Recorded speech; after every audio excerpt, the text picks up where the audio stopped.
우리 계속해서 이제 복음서 보고 있는데요. 지난주에 우리 생각했던 내용들 잠깐 그래도 다시 한번 기억해보고 오늘 봐야 될 요한복음 또 사도행전 첫 번째 이렇게 보도록 하겠습니다. 우리 지난주에 마가복음과 누가복음을 보았습니다.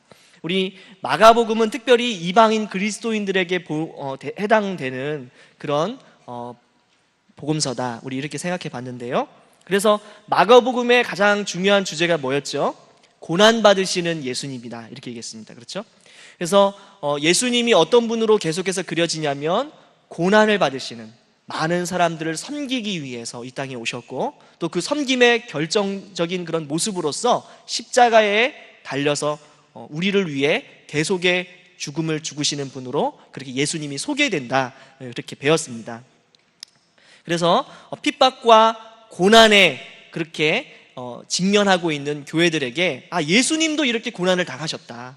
그리고 예수님께서 먼저 섬김의 본을 보이셨다. 그러니까 우리가 당하는 고난, 핍박, 예수님께서 먼저 걸어가신 길을 걸어가는 우리가 당연히 감당해야 될 그런 일들이구나, 이렇게 생각하고 도전받고 위로받을 수 있도록 그렇게 쓰여졌습니다. 그리고 예수님에 대한 여러 가지 오해들을, 이방인들이 가질 수 있는 오해들을 또 이렇게 설명하는 그런 내용들이 마가복음에 있다, 이렇게 얘기 드렸죠. 그리고 이방인들을 위해서 복음을 제시할 때, 예수님을 설명할 때 이왕이면 이방인들이 잘 알아들을 수 있는 말들로, 그런 내용들로 그렇게 돼 있다. 우리 마가복음 그때 보았습니다. 그리고 누가복음의 주제는 무엇입니까? 누가복음의 주제는 잃어버린 자를 찾으러 오신 예수님. 그렇죠? 그래서 잃어버린 자가 누구였지요? 모든 사람들이다. 모든 사람들.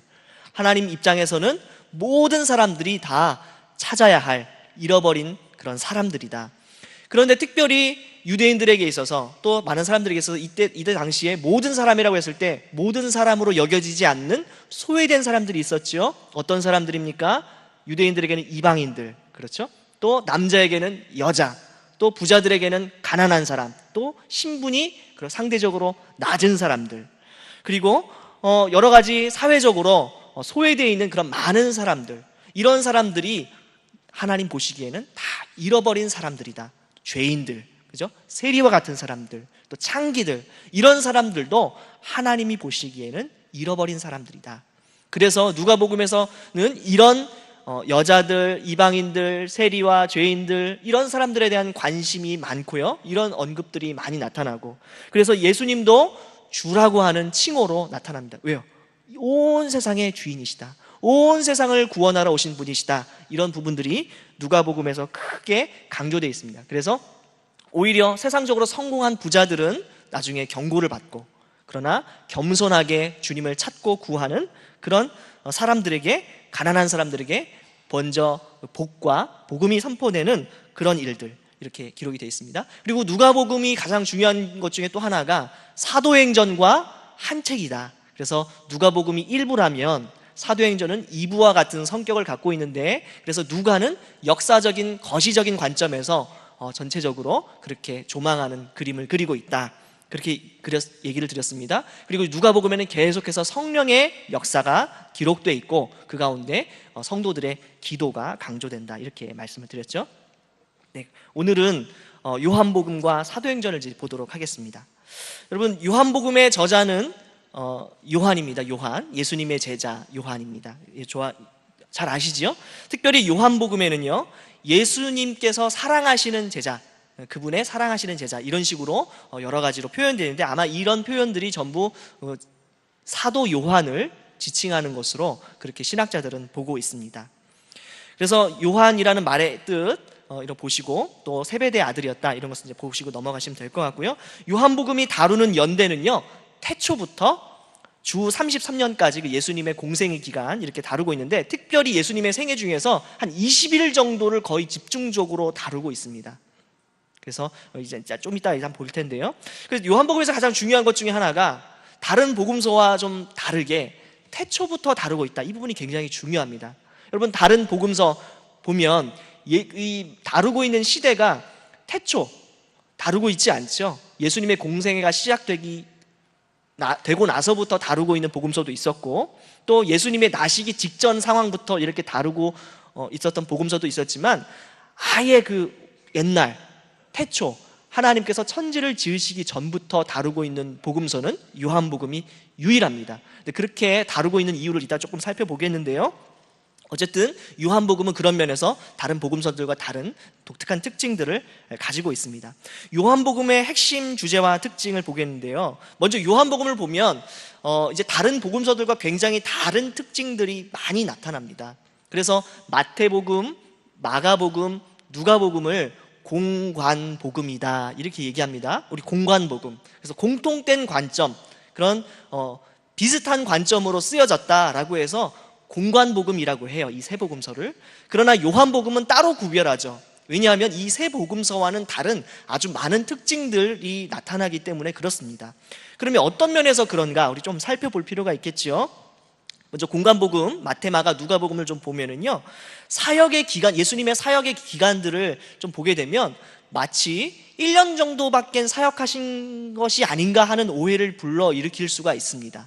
왜냐하면 유월절이 한 번만 기록이 되어 있어요.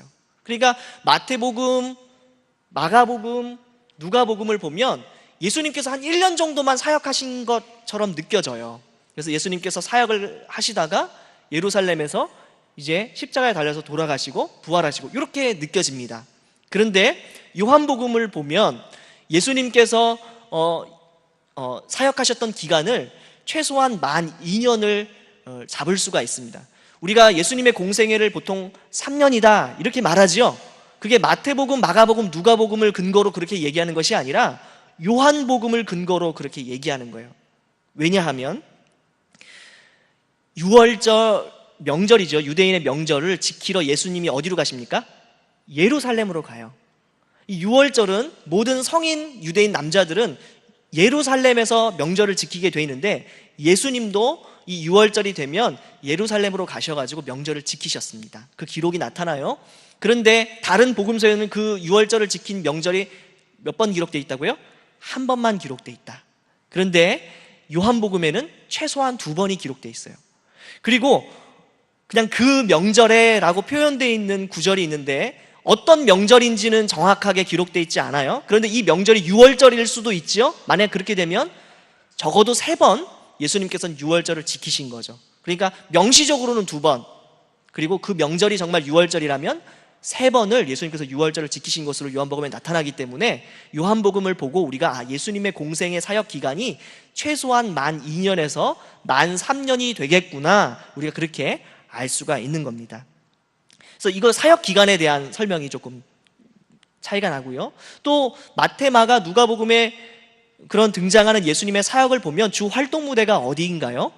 주로 갈릴리입니다. 그러니까 이스라엘의 북쪽 지역에서 주로 활동을 하시다가 예루살렘으로 가서 이렇게 십자가에 달려서 돌아가신 것으로 이렇게 나타나는데, 요한복음은 갈릴리 지역에서 사역하시다가 예루살렘으로 오시고, 갈릴리 지역에서 사역하시다가 다시 예루살렘으로 오시고, 이렇게 계속 갈릴리, 예루살렘, 갈릴리, 예루살렘, 갈릴리, 예루살렘 반복적으로 이렇게 하시는 것을 볼 수가 있어요. 그리고 그 기사도 상대적으로 갈릴리보다는 유대 지역, 예루살렘 지역에서 활동하셨던 내용들을 더 집중해서 기록하고 있는 것을 볼 수가 있습니다. 그러니까 마태, 마가, 누가복음은 주 활동 무대가 갈릴리 지역이었다면 요한복음은 오히려 유대 지역에서 예수님께서 더 활동하셨던 것처럼 그렇게 비춰질 수 있는 그런 모습이 나타납니다. 그러니까 차이가 있지요. 그리고 제일 중요한 것은요, 이 복음서는 결국 누구를 보여주기 위한 것이죠? 누구를 설명하고 누구를 알려주기 위한 것이라고 말씀드렸어요? 예수님을 알려주기 위한 거예요. 그런데 이 예수님을 설명하고 예수님에 대해서 서술하는 방식이 마태, 마가, 누가복음과 요한복음에 아주 큰 차이가 있습니다.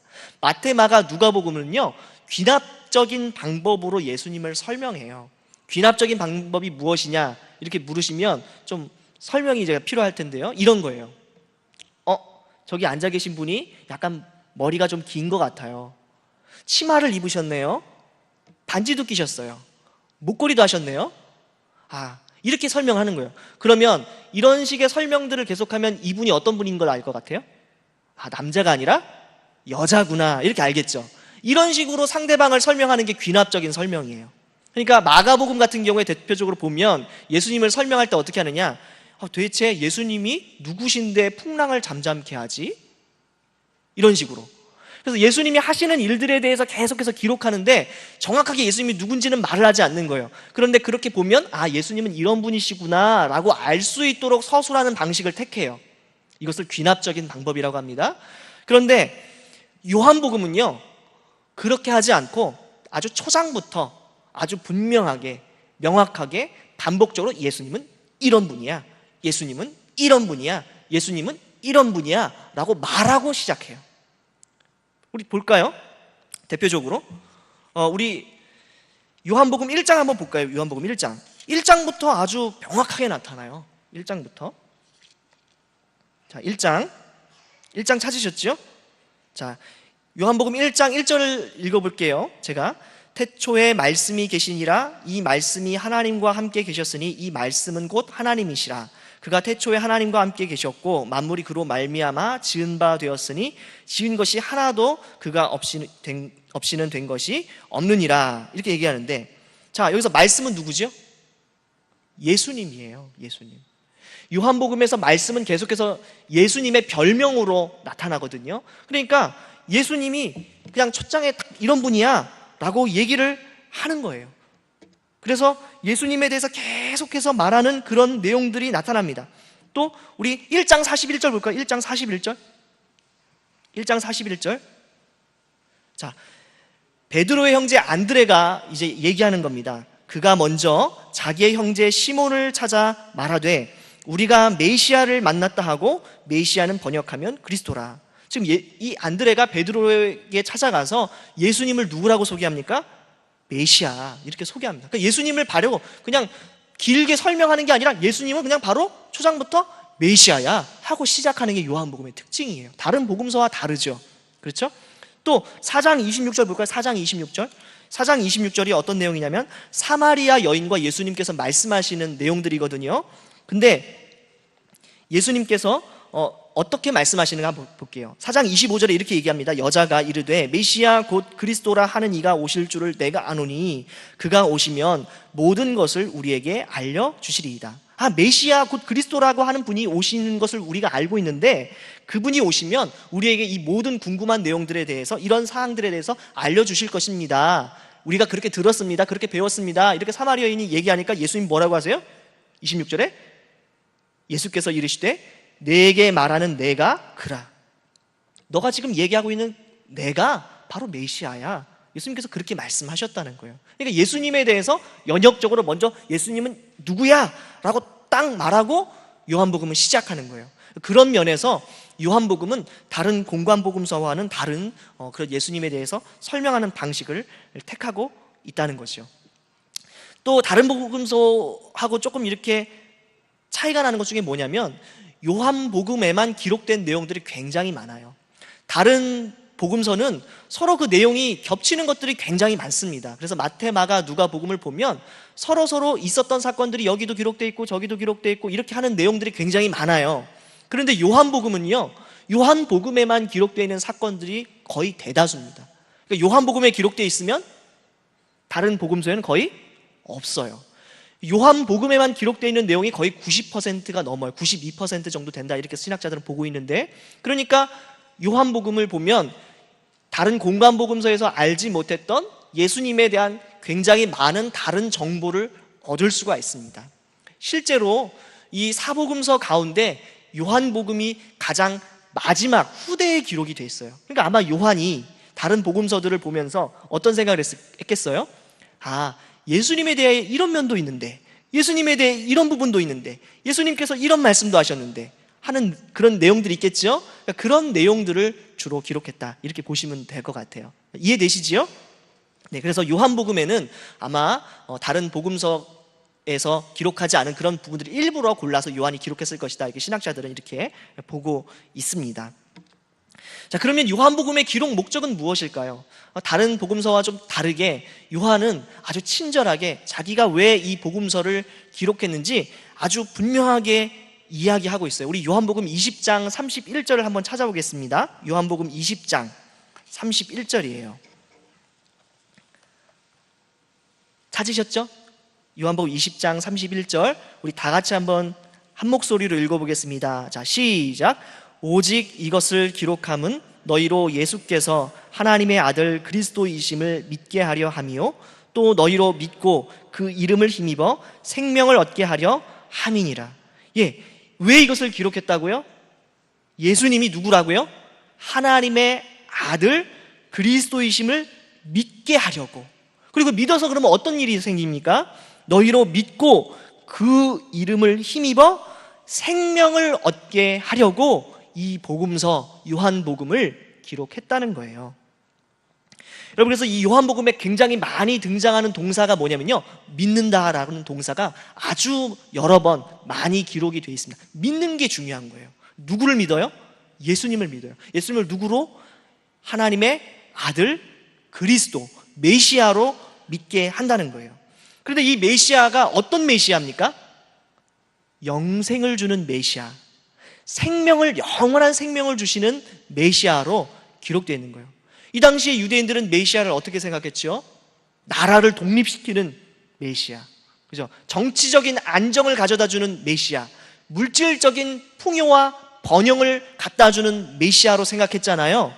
그런데 이 요한복음의 요한은 그런 메시아가 아니라 영생을 주시는, 우리를 구원해 주시는 메시아라고 하는 것을 강조해서 보여주는 거예요. 그럼 이 메시아를 만난 우리는 어떻게 해야 된다고요? 믿어야 된다. 믿어야 된다. 믿는 사람에게는 영생의 복이 주어진다. 그러니까 예수님을 영접하고 믿어라. 이것이 요한복음이 이야기하고 있는 바라는 겁니다. 우리 잘 아시죠? 요한복음 3장 한번 찾아볼까요? 우리 요한복음 3장 16절 한번 찾아볼까요? 요한복음 너무나 잘 아시는 말씀인데요.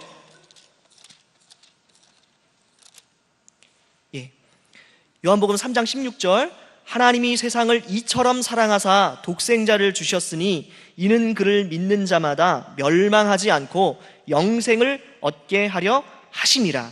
하나님이 그 아들을 세상에 보내신 것은 세상을 심판하려 하심이 아니요 그로 말미암아 세상이 구원을 받게 하려 하심이라. 그를 믿는 자는 심판을 받지 아니하는 것이요 믿지 아니하는 자는 하나님의 독생자의 이름을 믿지 아니하므로 벌써 심판을 받은 것이니라. 하나님의 아들 예수 그리스도를 믿어야 된다는 거예요. 이 믿는 사람들에게는 무엇이 주어집니까? 영생이 주어지고, 이 예수님을 하나님의 아들로 믿지 않고 오히려 예수님을 거절하고 배척하는 사람들은 어떻게 된다고요? 이미 심판을 받았다는 거예요. 하나님의 심판, 하나님의 진노와 저주가 이 사람들에게 있다는 것이 바로 요한복음이 강조하고 있는 내용입니다. 자, 그런데 요한복음은요, 특별히 다른 복음서들과는 다르게 예수님의 신성이 강조되어 있어요. 신성이 뭐죠? 신성 뭔지 아시겠어요? 신성. 그러니까 예수님의 하나님 되심을 강조한다는 거예요. 예수님이 누구시라고요? 하나님이시라는 거예요. 예수님이 똑같이 이 땅에서 우리와 먹고 마시고 또 잠자고 같이 걷고 말씀도 나누시고 하셨는데, 이렇게 하신 예수님이 단순한 사람이 아니라 하나님이시다라고 하는 것을 강조해서 보여주는 것이 요한복음의 특징 중에 하나예요. 자, 그래서 요한복음 1장부터 태초부터 시작하는 거예요. 태초부터. 자, 요한복음 1장 아까 전에 우리가 읽었지만 다시 한번 다르게 읽어보려고 해요. 제가 예수님의 별명이 요한복음에서 뭐라고 말씀드렸죠? 말씀이다, 이렇게 얘기했죠. 그래서 요한복음 전체에서 말씀하면 예수님을 가리키는 별명으로 사용이 되는데, 이 말씀을 예수님으로 바꿔서 한번 읽어볼게요. 제가 1장 1절부터 태초에 예수님이 계시니라. 이 예수님이 하나님과 함께 계셨으니 이 예수님은 곧 하나님이시니라. 그가 태초에 하나님과 함께 계셨고 만물이 그로 말미암아 지은 바 되었으니 지은 것이 하나도 그가 없이는 된 것이 없느니라. 여러분, 예수님이 계셨는데 태초에 계셨다는 거예요. 여러분, 태초가 뭐죠? 태초? 천지 창조가 되기 전에 태초라고 얘기하죠. 그래서 창세기 1장 1절에 태초에 하나님이 천지를 창조하시니라 그렇게 말씀하고 있잖아요. 그러니까 이 태초는 피조 세계가 지어지기 전이지요. 다시 말하면 오로지 하나님만 계시던 때, 그때 하나님만 계시던 그때 누가 계셨다고요? 예수님이 계셨다는 거예요. 그리고 그 예수님이 누구시라고요? 곧 하나님이시라는 거예요. 그러니까 이 당시의 사람들에게 얼마나 이것이 놀라운 이야기에서 우리는 예수님은 하나님이다, 당연하지 이렇게 생각하겠지만 그 당시의 사람들에게 이것은 굉장히 놀라운 그런 선포의 내용이겠죠. 예수님을 그냥 훌륭한 도덕 교사라고 생각했어요. 랍비라고 생각했어요. 그냥 로마의 변방에서 그냥 정치적인 반역의 죄 때문에 그냥 사형 언도를 받고 죽은 어떤 한 인물이라고 생각했어요. 그런데 그냥 단순한 그냥 그런 사람이 아니라 이분이 누구라고요? 하나님이시라는 거예요. 하나님. 놀라운 이야기죠. 여러분, 지금 우리 기독교가 믿고 있는 것은 예수님을 믿는다, 메시아 되신 예수님을 믿는다라고 했을 때 단순한 사람 예수님을 믿는 게 아니지요. 우리는 예수님이 사람으로 육신이 되어 이 땅에 성육신 하신 것을 믿지만 누가 오셨다고 믿는 거예요? 하나님이신 그분이 직접 오셨다고 믿는 거예요. 그렇죠? 물론 이렇게 얘기하면 목사님 정신병원에 가면 자기를 하나님이라고 얘기하는 분들이 참 많습니다.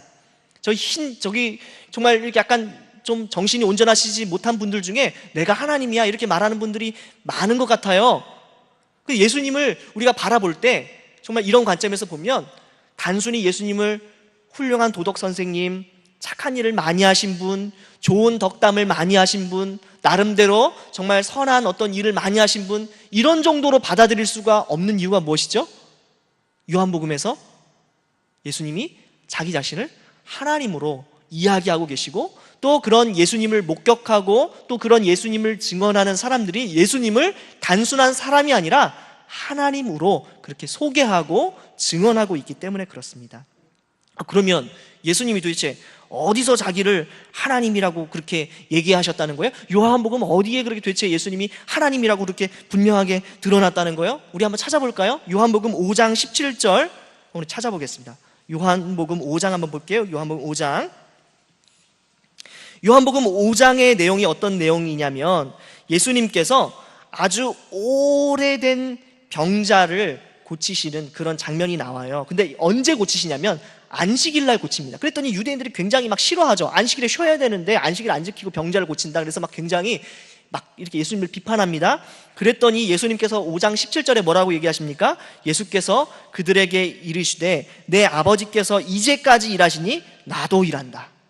아버지께서 일하시니 나도 일한다. 이렇게 얘기해요. 그랬더니 유대인들이 어떻게 하느냐? 18절 보니까 유대인들이 이로 말미암아 더욱 예수를 죽이고자 하니 이는 안식일을 범할 뿐만 아니라 하나님을 자기의 친아버지라 하여 자기를 하나님과 동등으로 삼으심이로라. 다른 말로 하면 뭡니까? 예수님이 하나님을 자기와 똑같은 존재로 여겼다. 다시 말하면 자기를 하나님으로 말했다. 그렇게 얘기하는 겁니다. 그렇죠? 또 8장 한번 찾아볼게요. 8장. 요한복음 8장. 우리 요한복음 8장입니다. 이 요한복음의 8장의 내용들을 보시면 어떤 내용이냐면 예수님께서 이렇게 말씀하십니다. 56절 보면 너희 조상 아브라함은 나의 때 볼 것을 즐거워하다가 보고 기뻐하였느니라. 그렇게 예수님께서 말씀하시니까 유대인들이 뭐라고 얘기하냐면 57절에 유대인들이 이르되 네가 아직 50세도 못 되었는데 아브라함을 보았느냐. 너 나이 얼마 되지도 않았잖아. 근데 어떻게 아브라함이 너를 보고 그렇게 했다는 게 말이 돼? 이렇게 지금 반문하는 거죠. 그랬더니 예수님께서 58절에 뭐라고 얘기합니까?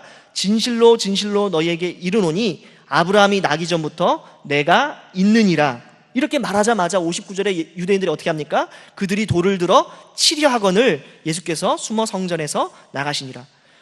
예수님께서 이 말 했더니 왜 이스라엘 백성들이 유대인들이 돌을 들어서 예수님을 돌로 쳐서 죽이려고 했을까요? 그것은 바로 이 단어 때문이에요. 내가 있느니라. 내가 있느니라. 이것이 우리가 볼 때는 그냥 뭐 별거 아닌 것 같은데 이것이 사실은 누구의 이름이죠? 구약의 여호와 하나님의 이름이에요. 우리 출애굽기 3장 14절을 보면 그 모세에게 여호와 하나님께서 자신을 친히 소개하고 가르쳐 주시고 자신의 이름을 알려주시는데 그게 뭐지요? 나는 스스로 있는 자니라. I am who I am. 이렇게 이야기되는 이름이죠. 근데 예수님께서 지금 아브라함이 나기 전부터 내가 있느니라 할 때 그 내가 있느니라가 사실은 어떤 거냐면 I am who I am 하는 말이에요. 그러니까 예수님이 지금 자기를 누구라고 소개하셨다는 거예요?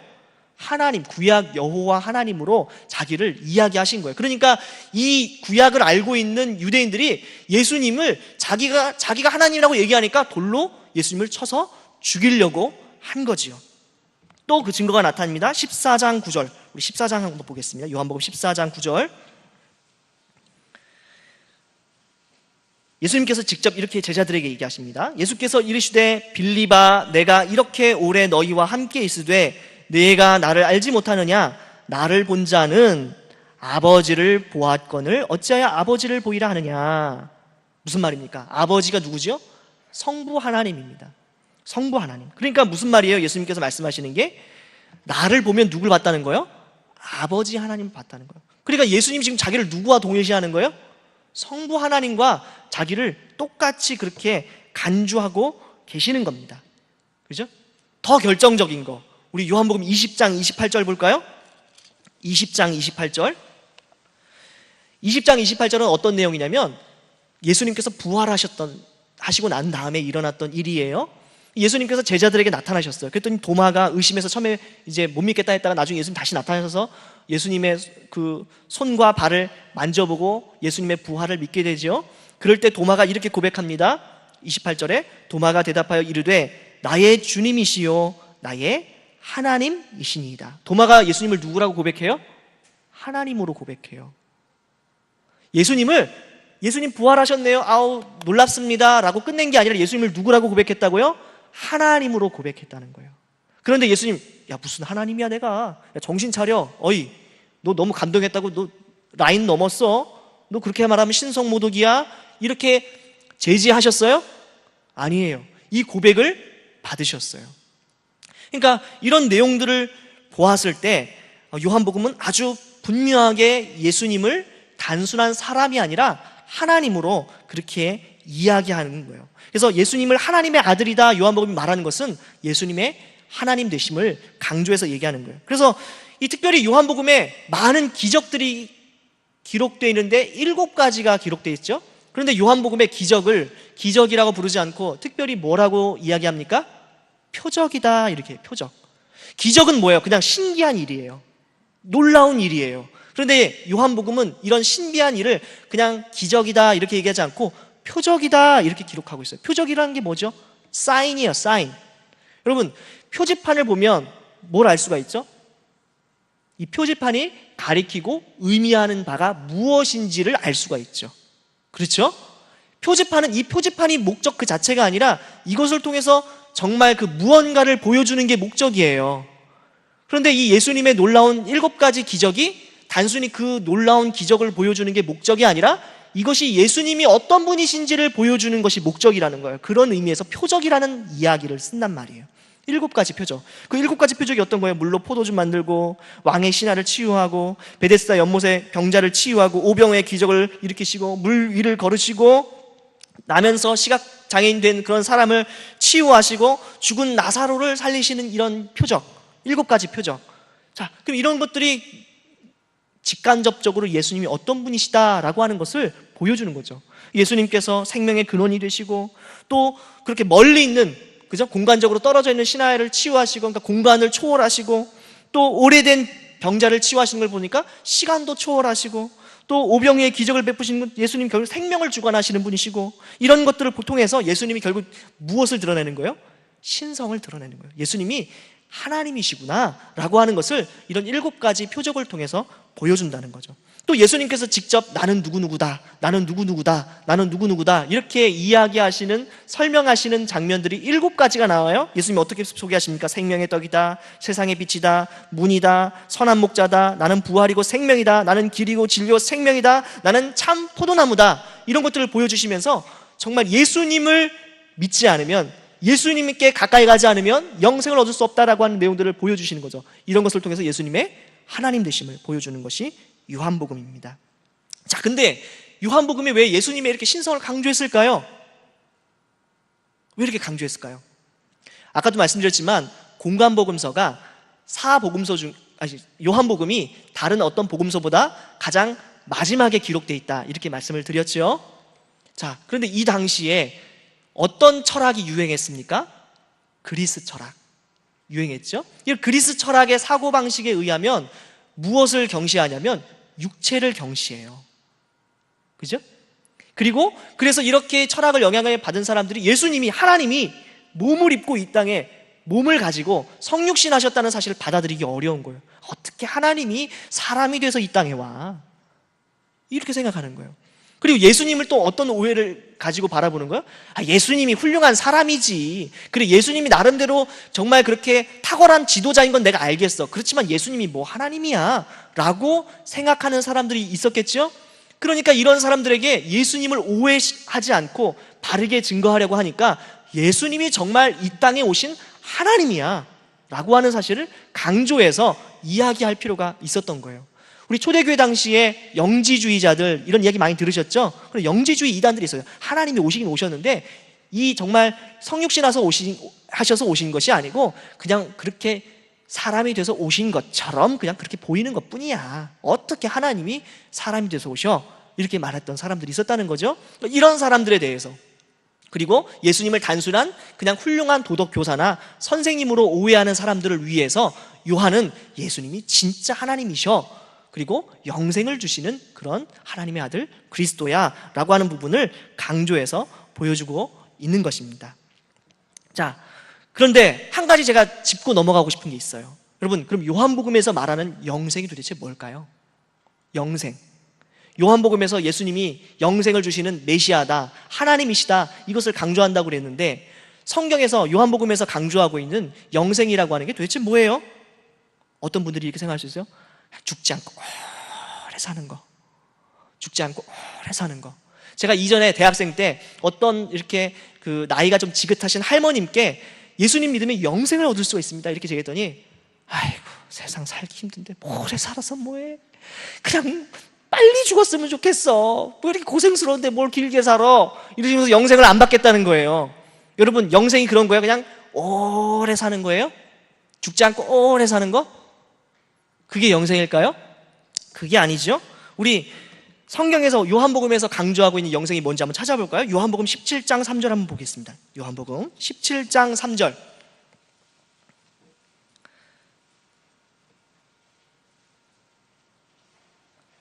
자, 우리 다 같이 한번 읽어볼게요. 영생은, 시작. 영생은 곧 유일하신 참 하나님과 그가 보내신 자 예수 그리스도를 아는 것입니다. 그죠? 영생이 뭡니까? 단순히 오래 사는 것이 아니라 유일하신 참 하나님, 그리고 그가 보내신 분 예수 그리스도를 아는 것이에요. 여러분, 여기서 안다라고 했을 때 아는 게 뭘까요? 그냥 예수님에 대해서 정보를 아는 거예요? 그게 아니죠.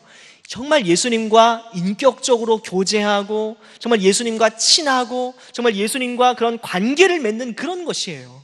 그렇죠? 그것을 얘기하는 거죠. 여러분, 그렇다면 이런 요한복음이 말하고 있는 영생, 결국 어떤 것입니까? 우리 신자들에게 적용하면 우리 신자가 누구예요? 예수님과 친밀함을 누리는 사람들이라는 거예요. 여러분, 예수님과 정말 하나님과 정말 친밀하세요? 하나님과 친밀해요? 하나님과 친해요?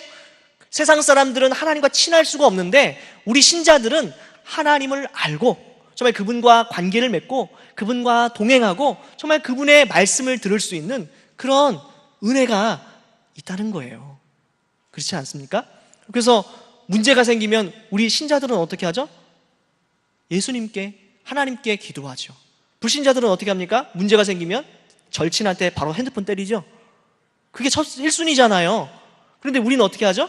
가장 친한 하나님께 우리의 상황을 고하는 거예요. 이것이 신자들이 누리는 특징이죠. 요한복음에서 예수님이 뭐라고 얘기하셨습니까? 내가 그 야곱의 꿈에서 나타난 사닥다리와 같은 존재다. 그래서 나를 통해서 정말 하나님 아버지께로 갈 수 있다. 우리 예수님을 믿는 이유가 바로 이거예요. 하나님과 친밀함을 누릴 수가 있는 거예요. 하나님과 관계를 맺을 수가 있는 거예요. 그래서 이 땅을 살아갈 때 혼자 있는 것이 아니라 늘 하나님과 동행하는 삶을 살아가는 것, 이것이 영생이라는 겁니다. 여러분, 정말 그런 은혜를 누리고 계세요? 이것이 요한복음에서 말하는 그런 영생입니다. 자, 우리 사도행전 이제 넘어가겠습니다. 시간이 별로 없어요. 사도행전은 오늘 하고요, 다음 주에 사도행전을 길게 이렇게 하려고 해요.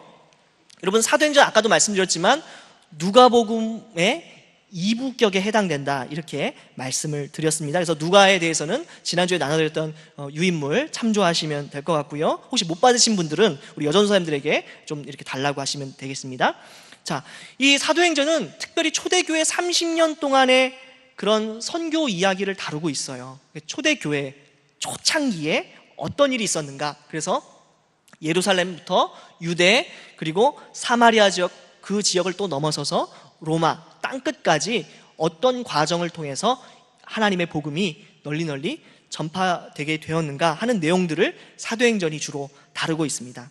자, 그래서 사도행전은 아주 굉장히 중요해요. 복음서와 서신서를 역사적으로 연결해주는 그런 내용들입니다. 복음서는 어떤 것을 다루고 있습니까? 예수님이 어떤 분이신가, 예수님이 이 땅에 오셔서 어떤 말씀을 전하셨는가, 어떤 사역을 하셨는가, 이런 것들을 다루고 있어요.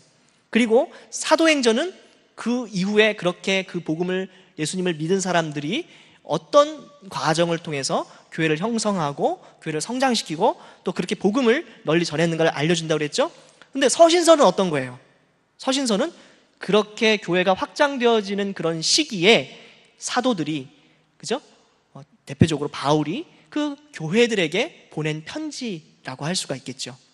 그러니까 이 서신서 편지들을 이해하려면 사도행전에서 일어난 일들을 잘 이해하는 것이 굉장히 중요해요.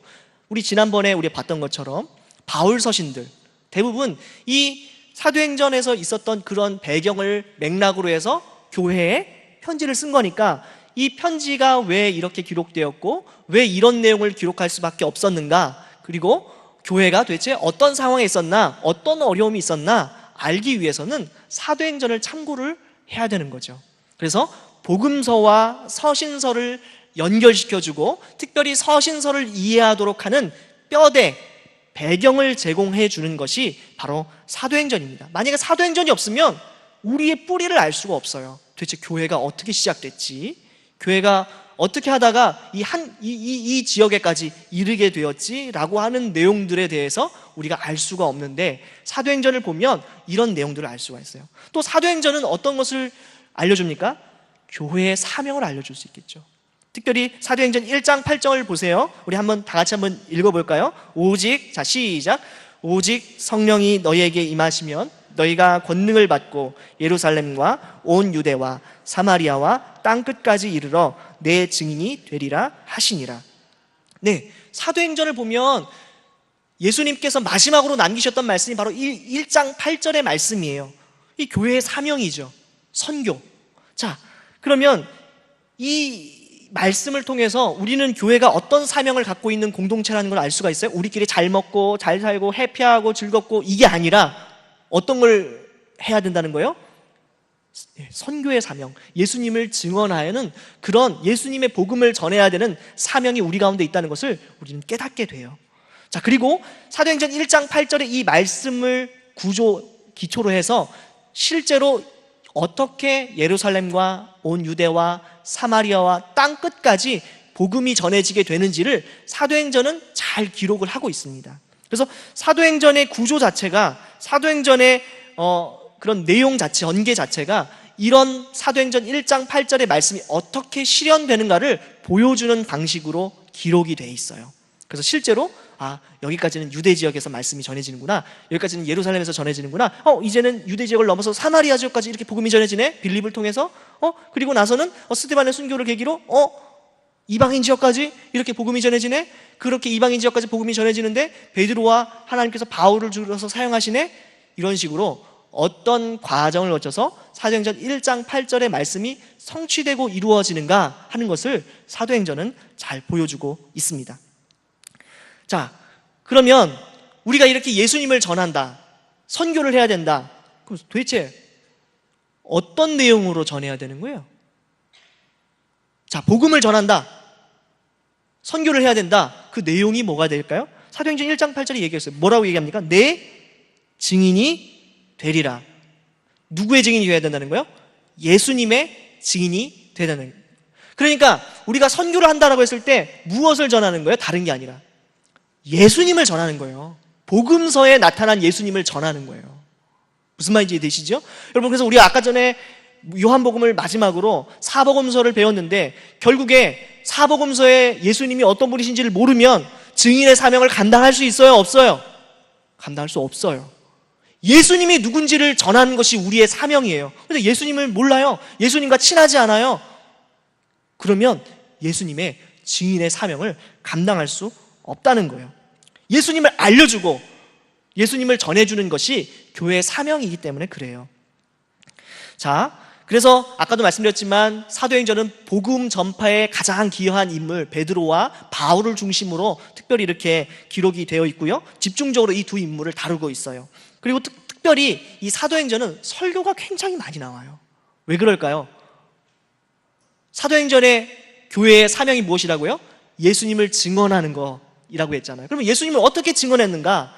라고 하는 장면이 궁금하지 않겠어요? 그러니까 사도행전에는 설교가 많이 나오는데 복음 전도 설교가 많이 나와요. 그래서 예수님은 이런 분이야, 복음은 이런 거야 라고 설명하는 많은 설교들이 나타납니다. 그래서 이런 설교들을 통해서 초대교회 성도들이 복음을 이렇게 전했구나, 예수님을 이렇게 증언하였구나 라고 하는 내용들을 많이 알 수가 있어요. 자, 그런데 이 사도행전의 그런 모든 역사, 사도행전 1장 8절을 이루어 가시는 그런 모든 역사의 주인공이 누구예요? 성령 하나님입니다. 성령 하나님. 죄송한데요, 베드로와 바울을 제가 얘기했지만 이런 사람들이 먼저 내가 이방인에게 전도해야지 이렇게 했습니까? 아니면 사도행전의 기록을 보면 하나님이 먼저 일하셔서 하나님이 이것을 원하시나 해서 한 거예요. 전자예요, 후자예요? 후자죠. 그렇죠? 그래서 하나님께서 먼저 일하셨다라고 하는 것을 사도행전에서 대표적으로 보여주는 게 뭐예요? 성령의 역사예요. 성령의 역사. 성령께서 먼저 역사하시고 성령께서 먼저 문을 여시고, 그래서 뒷북치는 게 누구예요? 사도들이에요. 교회 성도들이에요. 그러니까 사도행전에 이런 모든 말씀이 이루어지는 그 역사를 결국엔 누가 하시고 계신 거예요? 성령 하나님께서 앞장서서 주도해서 일해 나가고 계신 거예요. 그러면 성도들은 뭐예요? 그런 하나님의 뜻을 깨달아서 그 하나님의 뜻에 순종하는 것, 따르는 것, 이것이 성도들의 모습으로 사도행전은 계속해서 그리고 있어요. 그리고 또 하나 성도들이 하는 것을 강조하는 게 있는데 그것이 뭐냐? 기도입니다. 기도. 사도행전에서요, 누가복음의 후속편이라고 그랬죠? 누가복음부터 사도행전에서 계속해서 반복해서 기록하고 있는 것, 강조하고 있는 것이 뭐예요? 기도예요. 기도할 때 성령의 역사가 일어납니다. 여러분, 사도행전에서 성령님이 마가 요한의 다락방에 임하실 때 제자들 뭐 하고 있었죠? 기도했어요. 베드로가 환상을 봤죠? 그래가지고 그렇게 했던 거 뭐 하고 있을 때였죠? 기도 중에 그렇게 됐어요. 기도 중에. 그래서 사도행전의 기록들을 잘 보면 뭔가 계기가 되는 사건들, 뭔가 이렇게 새로운 지경이 열리는 사건들 다 어떤 때였냐면 성령께서 역사하셨는데 특별히 성도들이 뭐 할 때? 기도할 때 역사가 일어났다는 거예요. 제가 이전에 어릴 때 소련이 무너졌어요. 지금은 러시아가 됐죠. 소비에트 연방이 다 해체되고 지금과 같은 형태가 이렇게 됐는데, 그때 당시에 소련이 공산주의 정권이 들어서고 그렇게 될 때 많은 사람들이 물었대요. 도대체 어떻게 저렇게 교회가 건재할 수 있는가? 공산주의 정권이 들어섰는데도 불구하고 예수님을 믿는 아주 많은 사람들이 그 안에 남아 있었다는 거예요. 그래서 소련이 붕괴되고 나서 그 사람들한테 물어봤대요. 도대체 그 공산주의 정권이 이렇게 오랫동안 치하에 있었는데 어떻게 교회가 유지될 수 있었습니까? 어떻게 신앙을 지킬 수 있었습니까? 그랬더니 나이가 지긋하신 할머니가 이렇게 얘기했대요. 우리 기도했어요. 우리는 기도하면서 기다렸습니다. 하나님께서 일하시기를 기다렸습니다 라고 이야기했대요. 여러분, 우리가 기도하는 게 아무것도 아닌 그냥 그런 일 같아요? 그냥 세상 사는 게 너무 힘드니까 잠깐 그냥 마음을 좀 정돈하고 고요하게 이렇게 그냥 생각을 좀 비우고 그냥 그런 시간이에요?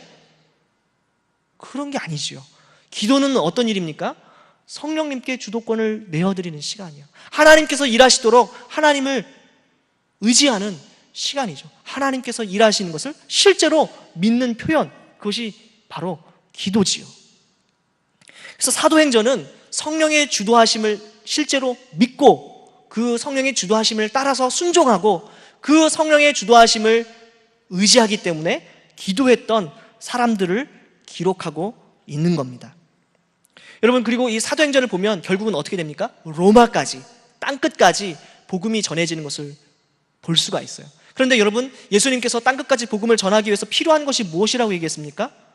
성령의 충만하심이 필요하다라고 얘기했지, 우리의 지위가 높아지거나 우리가 좋은 학벌을 가져야 되거나 우리가 정말 많은 재산을 소유해야 된다, 그렇게 말씀하신 적이 없다는 거예요. 여러분, 복음이 세상을 이긴다는 거예요. 여러분, 교회가 세상을 이기는 방법이 뭐예요? 교회가 건물을 높이 세우고 정말 많은 좋은 직업을 가진 분들이 교회 안에 몰려들고 또 정말 좋은 어떤 그런 직장이나 대학을 들어가는 것, 이것이 그리스도인답게 살아가는, 사명을 감당하는 그런 일이 아니라 성령으로 충만해지는 것, 그 성령의 주도하심을 인정하는 것이 교회의 사명을 이루는, 감당하는 일이라고 사도행전은 그렇게 이야기하고 있다는 거예요. 그러니까 우리 자녀들이 좀 대학에 좀 못 들어가도 절망하실 필요 없어요. 물론 좀 실망스럽지만 그것 때문에 결정적으로 실망할 필요는 없다는 거예요. 여러분, 사업이 좀 망해도 괜찮아요. 그것 때문에 사명 감당하는, 하지 못하는 그런 일들이 있진 않아요. 물론 이게 제 말이 대학도 보내지 말고 사업 다 망하시라, 그런 얘기 아닌 거 알겠죠? 무슨 말인지 알죠? 그래서 막 부도난 사람들만 교회 오고 이런 거 말하는 거 아닌 거 아시죠? 그러나 그게 좀 마음 아프고 인간적으로 힘들고 그렇지만 그것을 결정적으로 그리스도인 되게 하지 못하는 일은 아니라는 거예요. 그러니까 우리가 희망을 가질 수 있는 거예요. 성령으로 충만하면 하나님의 일들 감당할 수 있다는 거예요. 이런 걸 생각하면 우리가 정말 더 절망하지 않고 열심을 낼 수가 있습니다. 여러분, 사도행전을 보세요. 그 시대가 얼마나 암울했습니까?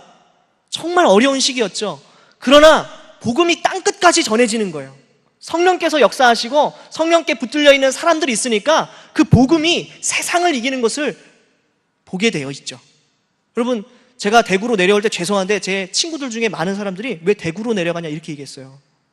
왜 대구로 내려가냐, 다 서울로 올라가는데. 반대했어요, 이 나쁜 놈들이.